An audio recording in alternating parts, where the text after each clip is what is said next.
नमस्कार दोस्तों, आप सबका एक बार फिर से हमारे YouTube चैनल पर हार्दिक स्वागत। मैं आपका दोस्त विवेक ओगना हाजिर हूँ आज एक बार फिर से एस्ट्रोलॉजी से रिलेटेड ही आप दोस्तों के साथ चर्चा करने के लिए। और आज की चर्चा का जो टॉपिक रहेगा वो है अस्त ग्रह।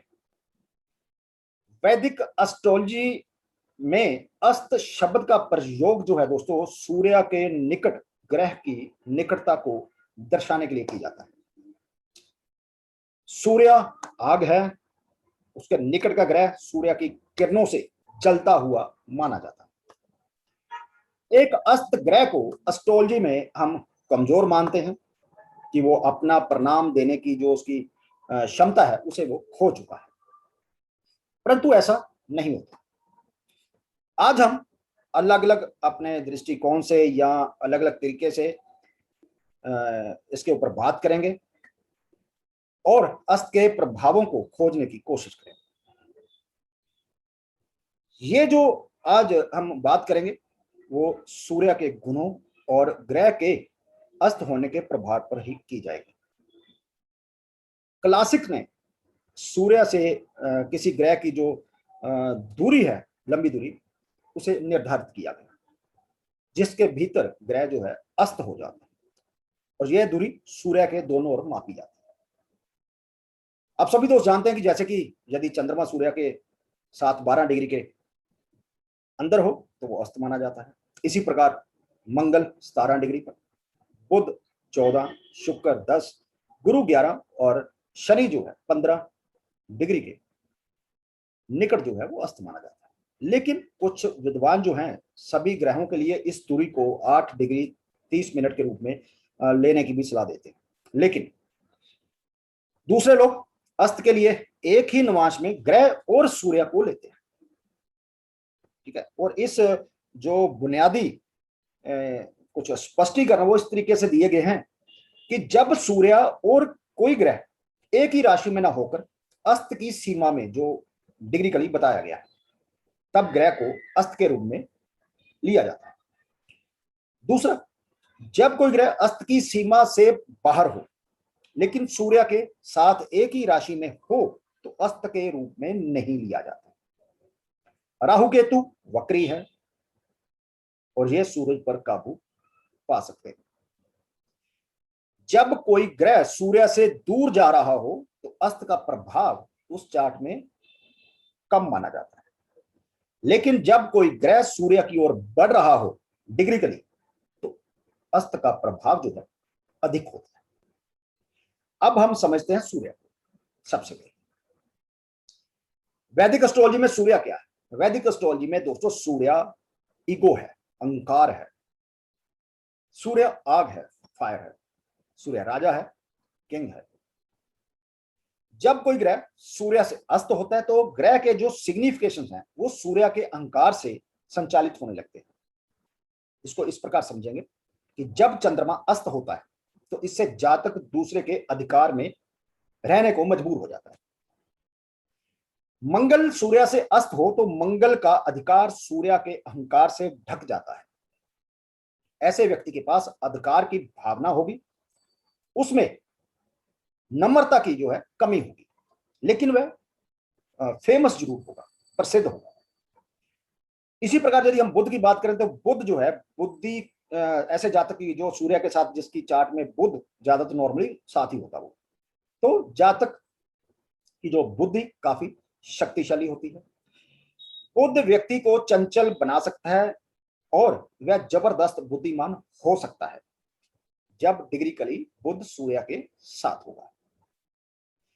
गुरु की बात करें तो व्यक्ति अपने ज्ञान से मोहित, मतलब अपने ही ज्ञान में मस्त रहने वाला, साधन संपन्न नहीं होता, जीवन में विफलता का कारण जो है बन सकता है ये चीज उसके लिए। अब शुक्र की बात करेंगे तो ऐसे जातकों के लिए रिलेशनशिप जो है काफी जीवन में बड़ा महत्व रखती है और जातक ऐसे बिना मतलब के रिलेशनशिप के पीछे अपनी ऊर्जा और पैसा जीवन में बर्बाद करता है। शनि अस्त हो तो झूठा अहंकार, जातक को लगेगा वह बड़ा अच्छा काम कर रहा है और समय को हरा सकता है, लेकिन अपनी असफलताओं से वो कुछ भी नहीं सीखता। इसी तरह वैदिक एस्ट्रोलॉजी में सूर्य ऊर्जा का सोर्स है, अग्नि है। जो भी चीज आग के संपर्क में आती है वो जल जाती है। आग किसी भी ग्रह के जीवित और भौतिक महत्व को जला सकती है, लेकिन अभौतिक चीजें जैसे कि बुध की बुद्धि, बृहस्पति का जो ज्ञान है, उसे नहीं जला सकती। ग्रहों द्वारा दर्शाई गई जीवित भौतिक चीजें क्या है, अब उसे के बारे में बात करते हैं। चंद्रमा साथ में अस्त हो, जैसे हमने बात की। अब यहां पर क्या होगा, चंद्रमा माता है, फीमेल जितने भी रिलेटिव्स आते हैं वो सारे चंद्रमा की कैटेगरी में आते हैं। जल चंद्रमा है, मां और अन्य महिलाएं जो रिश्तेदारी में पड़ती हैं वो अब पीड़ित होती है। इसी प्रकार मंगल छोटा भाई भी है, और जब मंगल अस्त होता है तो आमतौर पर जो अस्त मंगल होने से छोटे भाई के जन्म को वो इनकार करता है, या छोटा भाई होता नहीं है। बुध जो है नानका परिवार को रिप्रेजेंट करता है। जीवन में नानका परिवार से समस्याओं का सामना करना पड़ता है ऐसे जातक का जिनका बुध अस्त होता है, उनकी स्थिति अच्छी नहीं होती। इसी प्रकार बृहस्पति बच्चों को रिप्रेजेंट करता है, पिता को, गुरु को, पति को, अपने से बड़े जो सम्मानित व्यक्ति हैं उनको रिप्रेजेंट करता है। जब गुरु अस्त होता है तो इन संबंधों, जो ये संबंध है, ये पीड़ित होते हैं। इसी प्रकार शुक्र पत्नी का, विवाह का, आंखों की नजर का कारक है। शुक्र के अस्त होने पर जीवन साथी को कष्ट होता है, या उसकी ये कह सकते हैं कि आयु भी कम हो सकती है। इसी प्रकार शनि जो है बड़े बुजुर्ग और नौकर का कारक है। यदि शनि चार्ट में अस्त होगा तो बुढ़ापे में तकलीफों का सामना करना पड़ सकता है। अब इसी तरह वैदिक एस्ट्रोलॉजी में सूर्य जो है ग्रहों की जो कैबिनेट है उसका वो राजा है। कोई भी ग्रह जो सूर्य के निकट आता है, इसका मतलब वह राजा के निकट आता है। ग्रह अब राजा के साथ ही सिंहासन पर विराजमान होगा। ग्रह के भौतिक गुणों पर अब राजा की जो ब्लेसिंग या उसका आशीर्वाद है उसको मिलेगा।